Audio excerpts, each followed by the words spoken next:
My name is Erica, and I'm 39 years old. My husband Mark is 6 years my senior, and we've been married for over 15 years. This year, our daughter started high school, which marks a new chapter in our lives.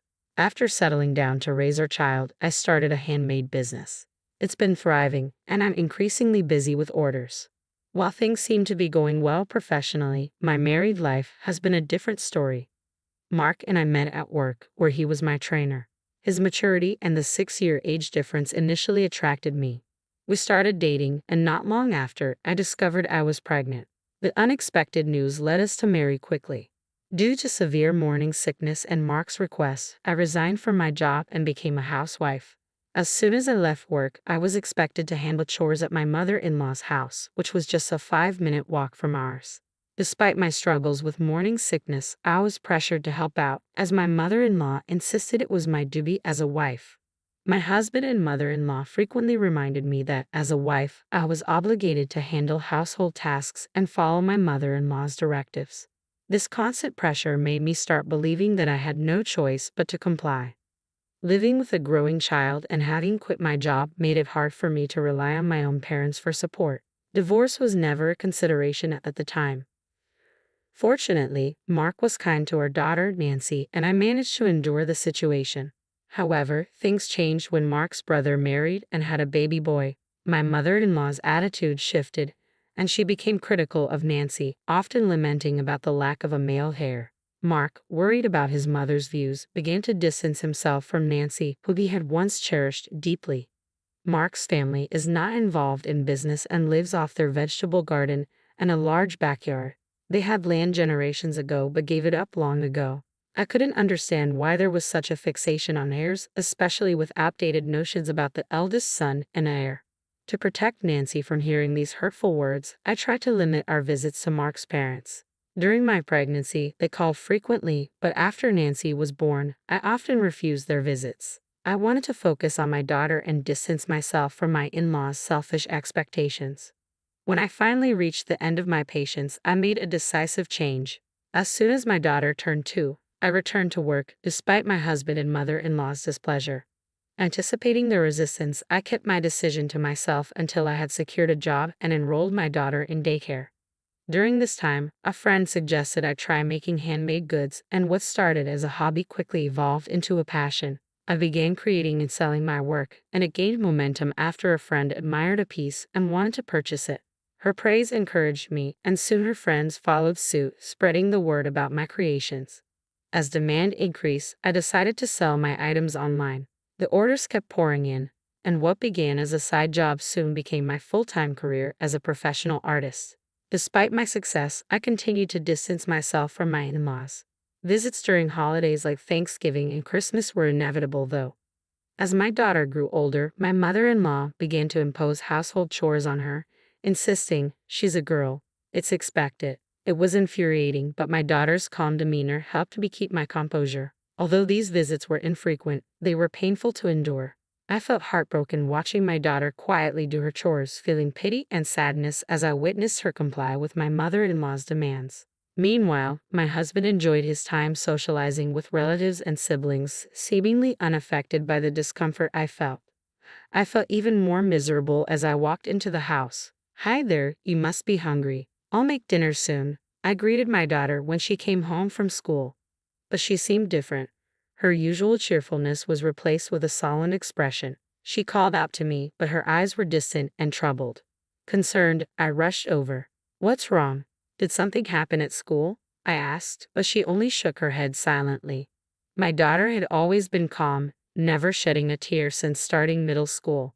I waited patiently, hoping she would open up. Finally, she spoke, her voice trembling.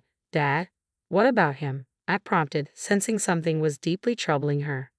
Her eyes filled with tears. "He was hugging a woman," she said, a tear escaping down her cheek. More followed, and soon her face was streaked with tears. Over time, my husband and I had grown distant, though we remained united for our daughter's sake. Despite our strained relationship, I had hoped he would stay faithful, and I accepted his lack of involvement in housework and childcare. I never blamed him for that. I was determined to avoid raising our daughter in a single-parent household, so I convinced myself that our situation was tolerable. We might not smile together, but as a family of three, we could still find moments of laughter. Now, though, my husband's betrayal was clear. My daughter's tears were a painful reminder of the love and trust that had been eroded, and I felt a deep sadness in seeing her cry about something so heart-wrenching. I felt my eyes burn with anger as I looked at my daughter. "Mom, I'm sorry," she said, her voice barely a whisper. "Why are you apologizing, Nancy?" I asked, though I could see the pain in her eyes. She remained silent, her gaze fixed on the floor. Seeing her distress only deepened my own. I felt like I was failing her as a mother. "I'm sorry, Nancy. I'm just such a weak mother.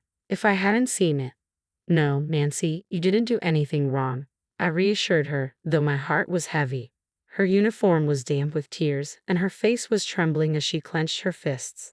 My own tears, which I had tried so hard to hold back, began to fall. "I can't forgive him," I said softly, my resolve strengthening. "Honey, can we talk for a minute?" I asked my husband when he came home. "I'm tired," he replied curtly, barely glancing at me. His cold tone would usually have silenced me, but today was different. "I have something important to tell you," I said, struggling to stay calm. He clicked his tongue in annoyance and sat down across from me at the dining table. "What's it about? What have you been up to today?" "Of course I was working," I answered, though his dismissive attitude only fueled my frustration. Without warning, he slammed his hand on the table, yelling, "What are you asking me?" I took a deep breath and continued, "I saw you hugging a woman." I didn't mention that Nancy had seen it too. My husband's reaction was immediate and harsh. "So what?" he snapped, looking at me with a scowl. "What about it?" "Are you cheating on me?" I asked, my voice trembling. He laughed derisively. "What else could it be?" His mockery left me speechless, my mind reeling from his offensive demeanor. As he noticed my reaction, he looked at me with an expression that mixed disdain and curiosity.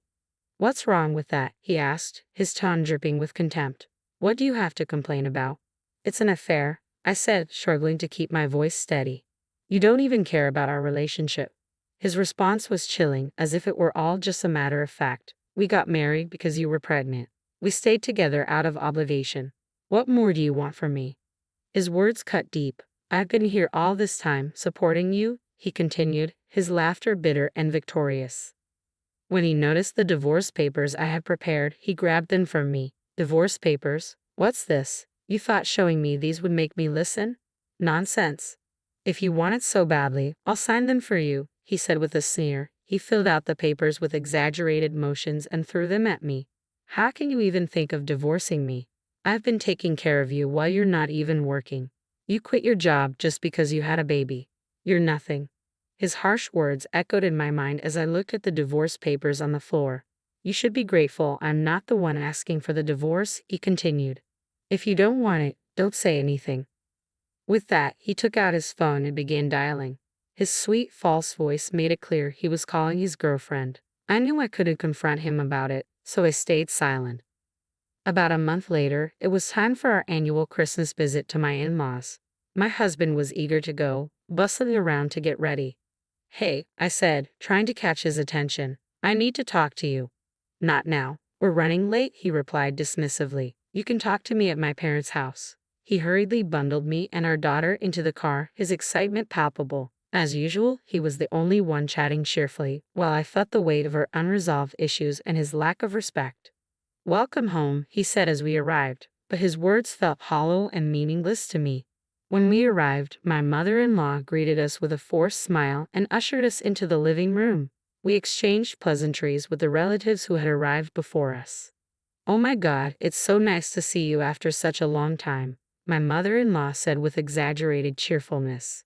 Her emphasis on long time hinted at her displeasure over my recent absence. I knew she resented that I hadn't been visiting as often. "As my daughter-in-law, you need to help with the chores," she always said whenever I came over, though she never asked the same of my brother-in-law's wife. But then again, they lived far away and rarely visited. My mother-in-law directed me to the kitchen. I didn't mind helping at first, but when she also urged my daughter, Nancy, to join, I felt a pang of frustration.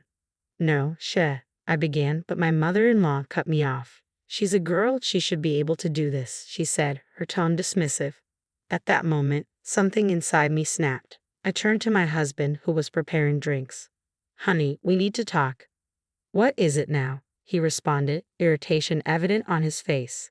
This can't wait. It has to be now, I insisted, ignoring his annoyed expression. Erica, let's handle this later, he said, clearly wanting to avoid the confrontation. Let's focus on the party for now. But my mother-in-law interrupted again, concerned about how her relatives would perceive her. You're my daughter-in-law. I have plenty of work for you, she said, trying to divert attention from the issue at hand. After scanning the room and seeing the curious glances of her guests, she muttered, on Christmas Day, I'll make sure she and her daughter handle everything. Taking a deep breath, I stood up, holding my daughter's hand firmly. I'm done with this. I'm getting a divorce. What? What are you talking about? My husband and mother-in-law gasped in shock, their faces a mix of confusion and disbelief. I tried to ignore the chaos and focus on leaving with my daughter, but they blocked our way. What do you mean by divorce? My mother-in-law demanded, her voice rising in disbelief. She glared at both me and my husband, who was clearly caught off guard. It was evident he hadn't been expecting this revelation. I mean exactly what I said. I'm divorcing this man, I replied firmly. What? I didn't hear anything about this, my husband stammered. What's going on? You told me to go ahead and file the papers if I wanted a divorce. Well, I've done just that, I said, my tone unwavering. My husband was left speechless, clearly unable to process the situation. His optimism had clearly blinded him to the reality of our marriage. You weren't serious about this, were you? He finally managed to ask. Of course I was serious, I replied. Thank you for the papers. I've already submitted them. And as for why I'm telling you here, look around. This is exactly why. You've avoided any real conversation about this, and now we're facing it. My husband's face turned red as he realized the full extent of the public humiliation he was enduring. He had avoided discussing our issues, and now the consequences were unavoidable. But my mother-in-law wasn't done. What's this about? I can't believe you're divorcing my son. You must have done something wrong, Erica. I looked at her incredulous. How can you be so sure I'm at fault? Your son is trembling, and you still think it's all my fault? My husband was clearly at a loss for words, flustered by the unexpected revelations. My mother-in-law, still in shock, demanded, how am I going to explain this to others?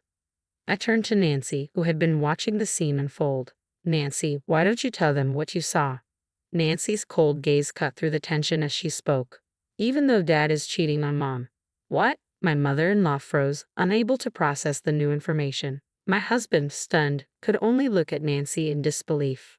Why? Nancy asked, her voice trembling. I saw you hugging another woman. What? My husband stammered, clearly caught off guard. It's okay, Nancy, I said gently, though I could see the disgust in her eyes. She no longer wanted anything to do with her father, and it broke my heart a little. I wondered if I should have kept her from coming today, even though she'd insisted on it. Are we done here? I asked, ready to leave. This is false accusation, my husband suddenly blurted. You have no proof. I'm not divorcing you. His defiance caught me off guard. How can you say that? You've always claimed you never loved me. Is this about maintaining appearances? You don't have any proof, he shouted, stuttering as he tried to defend himself. I calmly reached into my bag and pulled out several photos, scattering them across the floor. Here's your proof, I said. The photos showed him walking hand in hand with a young woman. The evidence was undeniable, and he could no longer deny his actions in front of his extended family.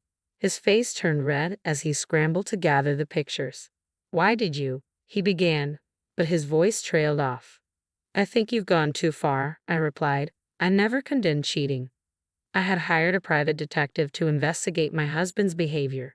The detective not only followed him but also recorded his conversations with the woman who had spoken freely about my husband's behavior and even made derogatory remarks about me. How did you know that? My husband asked, his face paling. The relatives surrounding us looked on in shock, and my mother-in-law's face was one of disbelief. Mary, I'm not your son anymore. My husband said.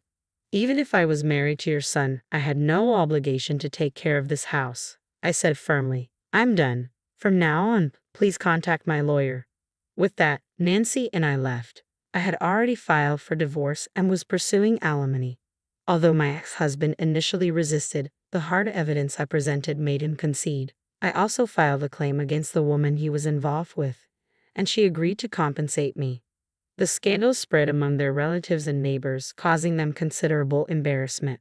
My daughter and I embarked on a new chapter, free from the ties that once bound us. As a handmade artist, my business thrived with an influx of online orders. My daughter informed me that our story had even made its way onto social media. I'm finally free from the constraints of my past. Despite the hardships, I now have the opportunity to do what I want, take care of my daughter, and fully enjoy my life.